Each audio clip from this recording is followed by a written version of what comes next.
So, here's a letter. Greetings. Thank you for taking the time to read my letter. I really appreciate it. My name is Nisin R. Lopez. I'm a 43-year-old Cuban American artist based in Miami, Florida. I am contacting you in order to denounce a hideous crime that is being perpetrated against me here in the United States of America. Contract stalking and electronic weapon assaults sponsored by corrupt elements in the US government. Yes, I am a targeted citizen. I've been experiencing organized harassment sponsored by the authorities since January of 2011. This thing ruined my life. You might be saying to yourself, what exactly is organized harassment, right? Well, this is not easy to explain, you know. One could say that contract stalking is bullying on steroids, covert harassment, organized group stalking, or community-based mobbing is pretty much a form of political repression, extrajudicial punishment. Organized stalking is a secret program of the US government designed to destroy targeted individuals emotionally and psychologically through dark neurolinguistic programming and negative aversive stimuli. We're talking here about a multi-layered interagency program. Law enforcement is behind this, the intelligence community is behind this, and third-party contractors are behind this. Private security companies, mostly employ ex-military and ex-intelligence agents. As far as the organized community harassment done to me every single time I go out into the general public, the unjust systematic harassment is done by a group of people in an organized fashion, using unethical means in order to torment, preoccupy, agitate, intimidate, and terrorize the isolated victim 24/7 no matter where he goes. I'm talking about acts of provocations, street theater, invasion of space, noise campaigns, mimicking directed conversations, engineered collisions, orchestrated synchronicities, entrapment, etc. Pretty much community-based mobbing based on choice reference patterns. The targeted citizen is exposed to a stressor outside the range of usual human experience. He is terrorized 365 days a year, 24/7. He is kept in a state of anxiety and hypervigilance until he finally breaks down after years of indescribable psychological abuse. Most victims of this program end up homeless, in jail, or in psychiatric institutions, isolated with no support system, broken in spirit. So now, who are the agent provocateurs recruited by the authorities that constantly harass the targeted individual in an organized fashion? Well, they are called surveillance role players. They believe they are patriots and heroes, serving a noble cause. They come from all types of social backgrounds. These mindless automatons are brainwashed into believing that the target is a really bad person, a terrorist, a murderer, or a sex offender, like a rapist or a child molester. We're talking here about a professional character assassination campaign, a clandestine civil military operation. The command station for organized stalking is the fusion centers. We're talking here about Threat Intelligence Consortium. Overall, contract stalking is a secret, illegal, long-term, unconstitutional surveillance program designed to neutralize outspoken, politically incorrect freethinkers that are designated as enemies of the state, even if they are just innocent, harmless, law-abiding citizens that pose no real threat to anyone. Keep in mind that the targeted individual is also subjected to directed energy weapons and other forms of psychological torture. I'm talking about mind control neural weapons, remote neural influencing technology.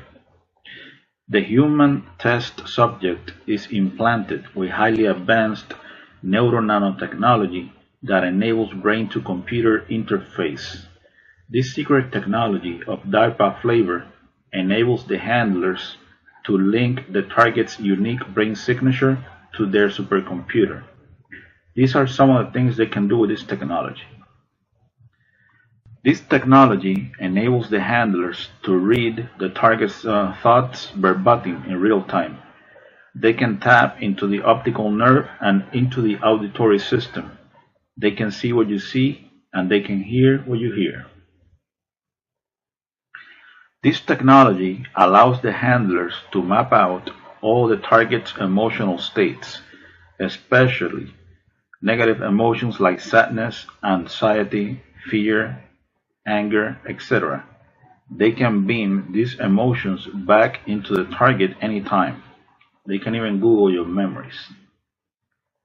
This technology can be used to implant words, phrases, images, and motion pictures into the target's psyche or natural stuff. The idea behind this is to make the target believe that those are his real thoughts when they are not, synthetic telepathy. This technology can be used to control dream cycles and sleep patterns. They can deprive the target of sleep. This technology can be used to control the muscle movement of the target, causing spasms. They can also inflict pain in any part of the body. This technology can be used to sexually manipulate the target. It can make the target feel sexual arousal, or it can sort of turn off the target's sexuality altogether. It can also be used to manipulate the hormones of the target, thus lowering and raising estrogen and testosterone levels in women and men respectively. This technology can also be used to eliminate the target with an artificial heart attack that generates no forensic evidence. Pretty amazing stuff, right? All the experiences of the human test subject are stored in a supercomputer that predicts behavior based on past choices. I think the ultimate end of this program is to create a digital clone of the target's brain. They basically got control over your thoughts, feelings, emotions, sensations, etc. Full spectrum dominance. So now, the leader of clandestine operations in the CIA, Elizabeth Kimber, she doesn't know anything about this behavioral modification program. The Principal Deputy Director of National Intelligence, Susan M. Gordon, she doesn't know this kind of thing is taking place. The Director of the Defense Intelligence Agency, Robert P. Ashley, he doesn't know this is going on. The Assistant Attorney General of the National Security Division, John Charles Demers of the Department of Justice, he doesn't know this is going on. The Director of the FBI's Terrorist Screening Center, Charles H. Cable, he doesn't know this is going on. The Undersecretary of Homeland Security for Intelligence and Analysis, David J. Glove, he doesn't know this is going on. Of course they all know this is going on. The puppet masters behind this personality disintegration program, they will do anything in order to justify a multi-billion-dollar national security, counterterrorism, corporate military intelligence police state complex, multi-billion or multi-trillion, who knows, Think, for example, about how much money has been invested in projects like the brain research through advancing innovative neurotechnologies. This transhumanism agenda is big business. So, let's go ahead and put this into perspective. Conclusion. On one hand, we got heavy, overwhelming, multi-layered, organized community harassment designed to drive a person crazy. Then they got a military technology based on DNA resonance that can be used to push a person over the edge, a perfected breakdown tactic on the human will. You know, this is a humanity 2.0 experiment, no question about it.